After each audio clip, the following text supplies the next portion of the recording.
কবিতার নাম নিরাপদ ভোরের ডাক। স্বরচিত কবিতা। অন্ধকারে গোপন কণ্ঠে বলি, ন্যায়ের পৃথিবী দরকার। মানবতার নামে কেউ কখনো চাইল না এমন অত্যাচার। রাত্রির ছায় কাঁধে বুক ভাঙ্গা এক স্মৃতি, জুড়ে বলা না প্রতিজ্ঞা, ভাঙ্গার আগে ভাঙ্গে শান্তি। হচ্ছেটা না সম্মতি চাই, মানুষেরই মর্যাদা। হৃদয় লুটিয়ে নেওয়া বন্ধ করো, থেমে যাক ক্ষুধার নাড়া।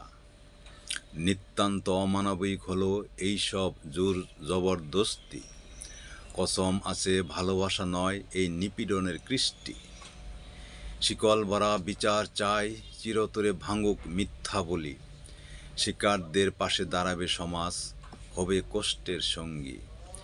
আহ্বান চাই কণ্ঠে উঠুক লুকোচুরি ন সত্যের আলো। নিরাপদ পৃথিবী গড়তে আমরা সবাই হাতে হাতে চলি চালো। উপসংহার: যে পুরুষ বা নারী সম্মতি ছাড়া ভাঙে অন্যের আত্মা, তার বিরুদ্ধেই কথা বলি।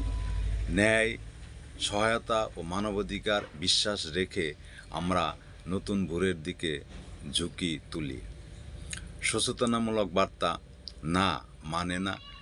প্রতিটা সম্পর্কের মূল ভিত্তি হলো সম্মতি। যৌন সহিংসতার অপরাধ লজ্জান্য ভুক্তভোগীর, লজ্জা অপরাধীর। জরুরি প্রয়োজনে কল করুন 999-এ। পুলিশ ও সহায়তা তাৎক্ষণিক পাওয়া যায়। প্রতিবাদ করুন, নীরব দর্শক হবেন না।